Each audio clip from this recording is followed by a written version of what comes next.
मुंबईजवळचं उपनगर उल्हासनगरमध्ये जिजामाता कॉलनी परिसरात संभाजी चौक परिसरात अनेक घरांमध्ये पाणी शिरलं। शेजारी असलेल्या नाल्यामधलं पाणी घरांमध्ये शिरलं। घरातील सगळ्या वस्तूंना दुर्गंधी येते। वस्तू खराब झालेल्या आहेत। घरात पाणी शिरलं आणि ते साचून सुद्धा राहिलं। त्यामुळे नागरिकांच्या निवाऱ्याचा मोठा प्रश्न निर्माण झाला। महिन्याभरापूर्वी देखील याच परिसरात नाल्यातून घरात पाणी शिरलेलं होतं। त्यामुळे तिथल्या नागरिकांना 2 दिवस मंदिरात किंवा शेजारच्यांच्या घरामध्ये आश्रय घ्यावा लागला।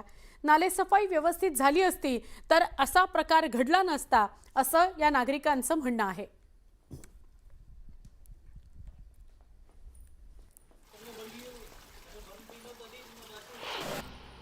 मुरबाड तालुक्यामध्ये रात्रभर ढगफुटी सदृश्य पाऊस झाला। त्यामुळे जनजीवन विस्कळीत झालंय।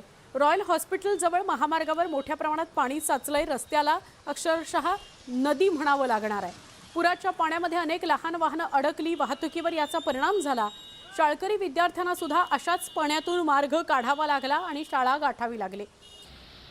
दरम्यान प्रशासनानं नागरिकांना आवश्यक ती खबरदारी घ्या असं आवाहन केलेलं आहे। तर भिवंडी शहरात रात्रभर मुसळधार पाऊस झाला। त्यामुळे पुन्हा एकदा कामवारी नदी पात्र दुथडी भरून वाहत आहे। विशेष म्हणजे या नदीलगत शेलार गावाच्या हद्दीत घाटावर उभी असलेली एक मिनी बस नदी पात्रामध्ये वाहून गेली। त्याचा व्हिडिओ समाज माध्यमांवर व्हायरल होतोय। ही कामवारी नदीमध्ये वाहून जाणारी मिनी बस नदी काठावरची व्हॅन वाहून गेलेली आहे। म्हणजे कामवारी नदीला किती प्रवाह आहे, या प्रवाहाला किती वेग आहे त्याची कल्पना आपल्याला येऊ शकते। रुक जाएगा, उस पार नहीं जाएगा।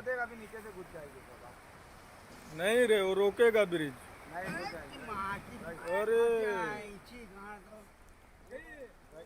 नरेश पाटील आपले प्रतिनिधी यांना विचारूया नेमकं काय घडलंय। नरेश, काय अधिक माहिती? ही बस सुद्धा वाहून गेलेली आहे नदीत। नक्कीच भिवंडी शहर आणि ग्रामीण भागामध्ये मध्यरात्रीपासून मुसळधार पाऊस पडत आहे। तर भिवंडी तालुक्यातील अनेक गावांच्या विषयानं शहराकडे कामवारी ही एकमात्र असलेली नदी वाहत येते। या नदीच्या घाटावर असलेले तर शेलार गावाचे परिसर आहे, त्या घाटावर एक मिनी काही वाहने पार्किंग केली जात असतात आणि तिथे असलेली एक मिनी बस होती। ती मिनी बस ही या नदीच्या दुथडीवरून वाहत असल्यामुळे त्या पाण्याच्या प्रवाहामध्ये वाहत गेल्याचा व्हिडिओ हा मोठ्या प्रमाणात समाज माध्यमांवर व्हायरल होत आहे। आणि आपण एकंदरीत पाहता कामवारी नदी ही मोठ्या दुथडी भरून आणि धोक्याची पातळी गाठेल अशा पद्धतीने वाहत आहे। जर पावसाचा जोर जर असाच कायम राहिला तर शहरामध्ये पाणी घुसण्याची शक्यता नाकारता येत नाही। नक्की, धन्यवाद माहिती दिल्याबद्दल। ही कामवारी नदी आहे, भिवंडी जवळची कामवारी नदी ही दुथडी भरून वाहते आहे। कारण मुसळधार पाऊस या सगळ्या परिसरात पडतोय। म्हणजे डोंबिवलीच्या पुढे कल्याण, भिवंडी, मुरबाड हा सगळा जो भाग आहे इथं प्रचंड पाऊस पडतोय गेल्या 2-3 दिवसांपासून। आणि त्यामुळे कामवारी नदीने इशारा पातळी ओलांडलेली आहे। काठावर उभी केलेली एक मिनी बस होती। ही मिनी बस अक्षरशः या नदीत वाहून गेलेली आहे। मैं बोला जरा सा हिलेगी तो जाएगी यार। बदलापूर शहरातून वाहणाऱ्या उल्हास नदीच्या पाणी पातळीत सुद्धा मोठ्या प्रमाणात वाढ झाली आहे। नदीची पाणी पातळी इशारा पातळी ओलांडते आहे। नदीवरील चौपाटीवरील खेळणी पूर्णपणे पाण्याखाली गेलेली आहेत। रायगड जिल्ह्यात सुरू असलेल्या मुसळधार पावसामुळे उल्हास नदीची पाणी पातळी झपाट्याने वाढते आहे। उल्हास नदीला इतक्या मोठ्या प्रमाणात पाणी असताना सत्ताधारी आणि प्रशासनातील कोणताही अधिकारी नदीच्या ठिकाणी नाही। त्यामुळे प्रशासनावर टीका होते आहे।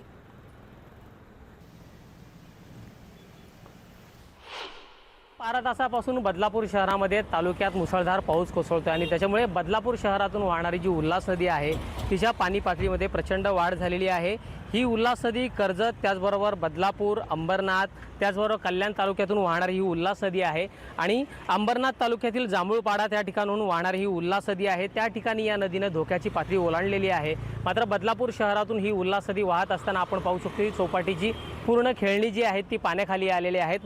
नदीच्या पाणीला प्रचंड प्रवाह आलेला आहे। ठाणे जिल्ह्यामध्ये गेल्या 24 तासामध्ये जो काही मुसळधार पाऊस कोसळतोय त्याच्यामुळे या नदीच्या पाणी पातळीत वाढ झालेली आहे। बदलापूर शहरातून ही उल्हास नदी वाहत असताना चौपाटी तिची खेळणी पाण्याखाली आलेली आहेत। मात्र इशारा पातळी अजून या नदीने ओलांडलेली नाहीये। मात्र ज्या जांभूळपाडा परिसरातून ही उल्हास नदी वाहते तिथून मात्र या नदीने इशारा पातळी ओलांडलेली आहे। त्याच्यामुळे त्याच्यामुळे नदीकाठच्या गावांना प्रशासनानं सतर्कतेचा इशारा दिलेला आहे।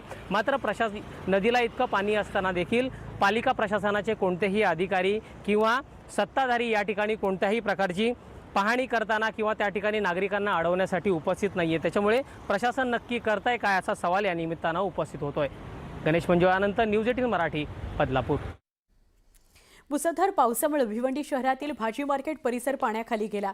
शहरातील भाजी मार्केट, बाजारपेठ, तीनबत्ती या सगळ्या परिसरामध्ये गुडघाभर पाणी होतं। त्यामुळे अनेक दुकानात पाणी शिरलं। अनेक जण भाजी खरेदी करता आले होते, पण अचानक वाढलेल्या पाण्यामुळे परिसरात अडकून बसले।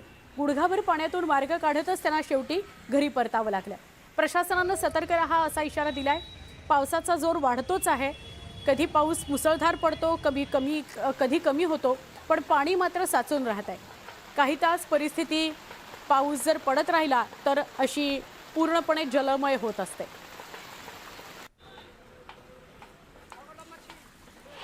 भिवंडी शहर आणि ग्रामीण भागामध्ये रात्रभर झालेल्या मुसळधार पावसामुळे भिवंडी शहरातील तीनबत्ती परिसरामध्ये असलेले भाजी मार्केट हे पूर्ण पाण्याखाली गेल्याचे आपण दृश्यामध्ये पाहतात। आपण दृश्यामध्ये पाहत असताना आपल्याला लक्षात येतो की या भाजी मार्केटमध्ये एवढं पाणी शिरलेलं आहे की त्या याच्यामधनं वाट सोडून आपला रस्ता काढताना मोठी कसरत करावी लागत आहे। एकंदरीत या भाजी मार्केटमध्ये भाजी विक्रीसाठी आलेले जे नागरिक आहेत त्यांना यामधून रस्ता काढत असताना मोठी कसरत करावी लागत आहे। तर एकंदरीत या भाजी मार्केट परिसरामध्ये जी असलेली जी दुकानं आहेत ती पाण्याखाली गेल्याचे आपल्याला पाहावयास मिळत आहे। एकंदरीत पाहता भिवंडी शहरामध्ये पावसाचा जोर जर अशाच पद्धतीने कायम राहिला तर मोठ्या प्रमाणात संपूर्ण भिवंडी जलमय होण्याची शक्यता आहे। सध्याच्या परिस्थितीमध्ये जरी पाण्याचा जोर ओसरला असला तरी पण एकंदरीत आपण भिवंडी शहरातील तीनबत्ती परिसरामध्ये असताना आपल्याला पाहावयास मिळत आहे येथील असलेली दुकाने आहेत ती संपूर्ण दुकानंही पाण्याखाली गेलेले आहेत। एकंदरीत पाहता भिवंडी महानगरपालिकेच्या वतीने करण्यात येणारी नाले सफाई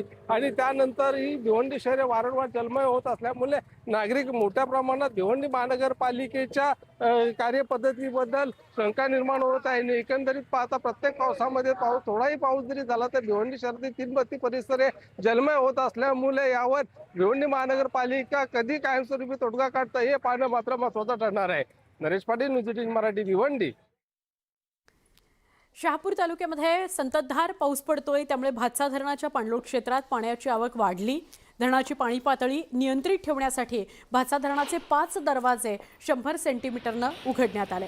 सध्या धरणामधून 14,302 क्युसेक प्रति सेकंद पाण्याचा विसर्ग केला जातोय।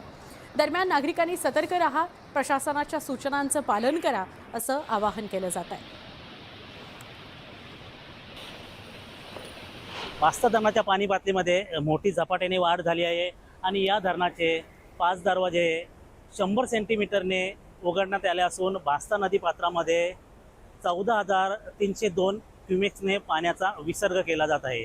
त्याचबरोबर मुंबईला पाणी पुरवठा करणारी वैतरणा, मोडकसागर, तानसा या धरणांच्या पाणी पातळीमध्ये सुद्धा झपाट्याने वाढ झाली असल्याने या तानसा धरणाचे सुद्धा जे स्वयंचलित 38 दरवाजे त्यामधील 20 दरवाजे काही सेंटीमीटरने ओपन झालेले आहेत। त्याचबरोबर जी शहापूर तालुक्यात महत्त्वाच्या असलेल्या नद्या, या नद्यांना सुद्धा मोठ्या प्रमाणात पूर आलेले आहे। आपण समोरचे दृश्य पाहतात की हा भातसा धरणाचे जे 5 जे वक्र दरवाजे होते हे दरवाजे आता साधारण 1.25 मीटरने ओपन झाले असून या धरणातनं 14,302 क्युमेक्सने पाण्याचा विसर्ग केला जात आहे।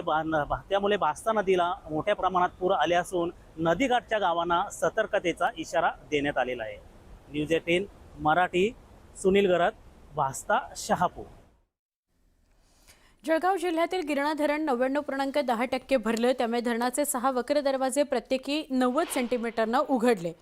धरणातून सध्या 22,284 क्युसेक प्रति सेकंद गिरणा नदीपात्रात पाण्याचा विसर्ग होतोय।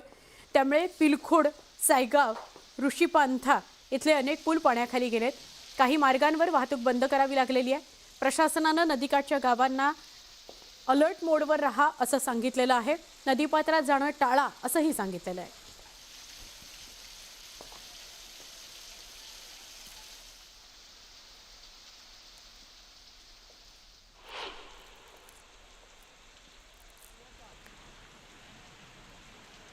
कोल्हापूरमध्ये सध्या पावसाचा जोर कायम आहे।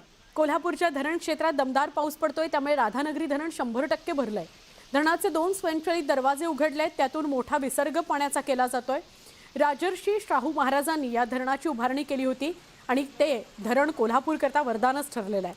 निसर्गाच्या कुशीत वसलेल्या या धरणाचं ड्रोनद्वारे घेतलेलं विहंगम दृश्य.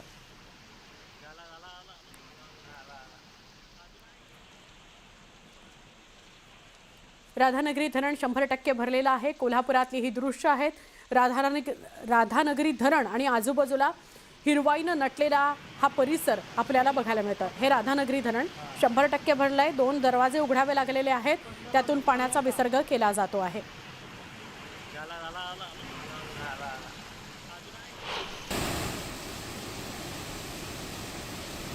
पुणे जिल्ह्यातल्या भोर तालुक्यामध्ये ब्रिटिशकालीन भाटघर धरण आहे, जे 100% भरलेलं आहे. धरण पूर्ण क्षमतेनं भरलंय, त्यामुळे धरणाचे स्वयंचलित दरवाजे उघडायला लागलेले आहेत. सध्या नीरा नदी पात्रामध्ये 3000 क्युसेक प्रतिसेकंद पाण्याचा विसर्ग केला जातोय, त्यामुळे नदीकाठच्या गावांना सतर्क राहायला सांगितलं गेलंय.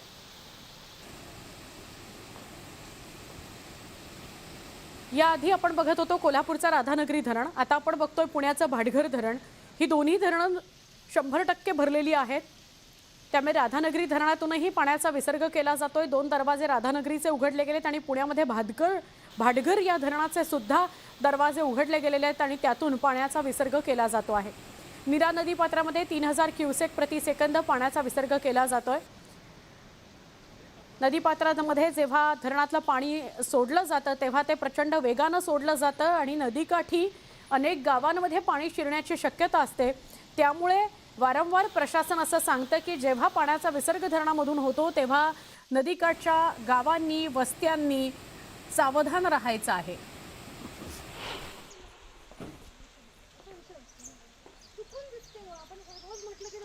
सिंधुदुर्ग जिल्ह्यात पहिल्या टप्प्यात झालेल्या समाधानकारक पावसामुळे जिल्ह्यातील 44 धरणांपैकी 12 धरणं 100% भरलेली आहेत.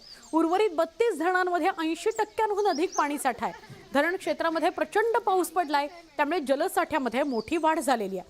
धरणं पूर्ण क्षमतेनं भरली आहेत, तरी कोकणातील भातशेती आणि इतर पिकांकरता अजूनही नियमित पावसाची आवश्यकता आहे.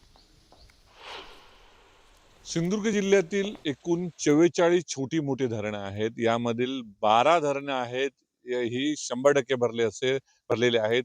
कुडाळ तालुक्यातील पुळास असेल, पावसी असेल, याशिवाय माडखोल मधील सावंतवाडी तालुक्यातील माडखोल धरण असेल, ही 100% 12 धरणं भरलेली पाहायला मिळत आहेत. आणि निश्चितच काही धरणं जी आहेत ती 80% भरले असल्यामुळे यावर्षी शेतीला मुबलक पाणी पुरवठा मिळण्याची शक्यता निर्माण झालेली आहे.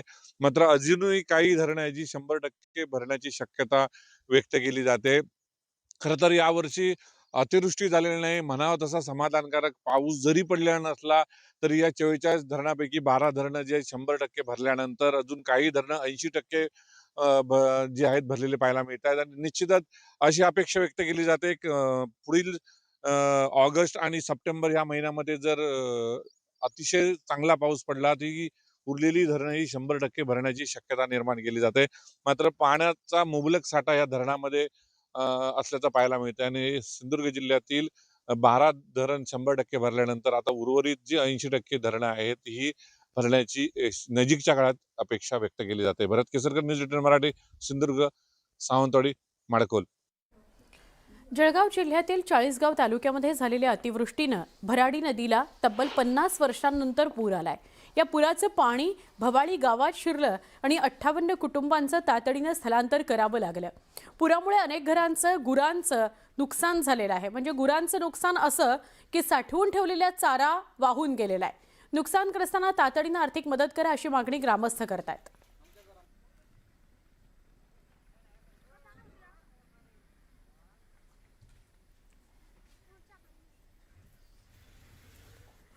तर आपण आत्ता भराडी नदीविषयी बोलत होतो. जळगावमधलीच ही भराडी नदी आहे. तर चाळीसगावच्या बहाळ परिसरामध्ये झालेल्या अतिवृष्टीनं नारळी नदीला सुद्धा पूर आला. त्यामुळे शेतकऱ्यांचं मोठं नुकसान झालंय. पुराच्या प्रवाहात गुरांकरता साठवून ठेवलेली मक्याच्या चाऱ्याची कुट्टी आणि त्यावरची शेड सुद्धा वाहून गेली. हा व्हिडिओ शेतकऱ्यांना अस्वस्थ करणार आहे. पुरामुळे पिकांसह गुरांच्या चाऱ्याचं मोठं नुकसान झालंय. पंचनामे करा, नुकसानग्रस्त शेतकऱ्याला तातडीनं आर्थिक मदत करा अशी मागणी जोर धरते.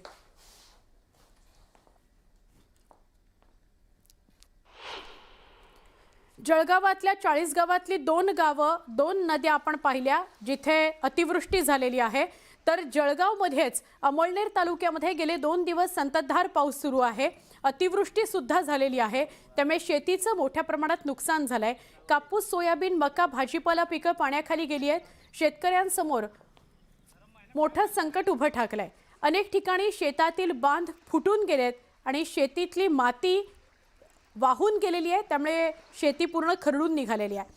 अद्याप महसूल आणि कृषी विभागाकडून पंचनामे सुरू झाले नाहीयेत, त्यामुळे शेतकरी खंत व्यक्त करतायत. पूर्ण तालुक्यामध्ये अतिवृष्टीसारखा पाऊस पडलेला आहे.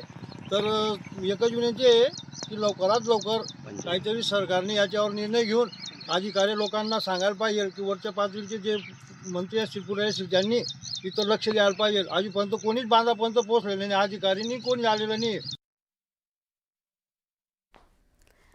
तर बातमी पंढरपुरातून. पंढरपुरामध्ये चंद्रभागा नदीचं पाणी ओसरायला सुरुवात झाली आहे, त्यामुळे पुराचं संकट टळलंय. वीर आणि उजनी धरणामधून झालेल्या विसर्गामुळे गेल्या 2 दिवसांमध्ये नदीची पातळी वाढली आणि काही नदीकाठच्या गावांमध्ये पाणी शिरलं. मध्यरात्रीपासून पाणी कमी होण्यास सुरुवात झाली आहे. गेल्या 12 तासांमध्ये नदीचा प्रवाह 20,000 क्युसेकनं कमी झालेला आहे. सध्या नदी इशारा पातळी खाली वाहते. नागरिकांना हा मोठा दिलासा आहे.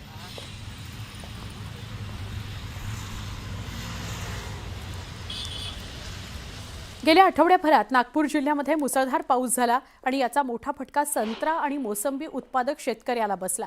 फळांची मोठ्या प्रमाणात गळती झाली, त्यामुळे शेतकरी चिंतातूर आहे. नागपूर जिल्ह्यातील काटोल, नरखेड, सावनेर या तालुक्यांमध्ये तर अमरावतीमधील मोर्शी तालुक्यामध्ये 1200 हेक्टरवरील संत्रा आणि मोसंबी पिकाचं नुकसान झालंय. म्हणजे काय तर फळ गळून पडलेलं आहे. सुरुवातीला पावसानं उघडीप दिली होती, त्यामुळे संत्रा आणि मोसंबी पिकावर याचा परिणाम झाला. त्यानंतर गेल्या आठवड्याभरात मुसळधार पाऊस झाला, त्यामुळे झाडांवरची फळं गळून पडायला लागली. अनेक बागांमध्ये झाडांखाली संत्र्याचा आणि मोसंबीच्या फळाचा सडा पडलेला दिसतोय.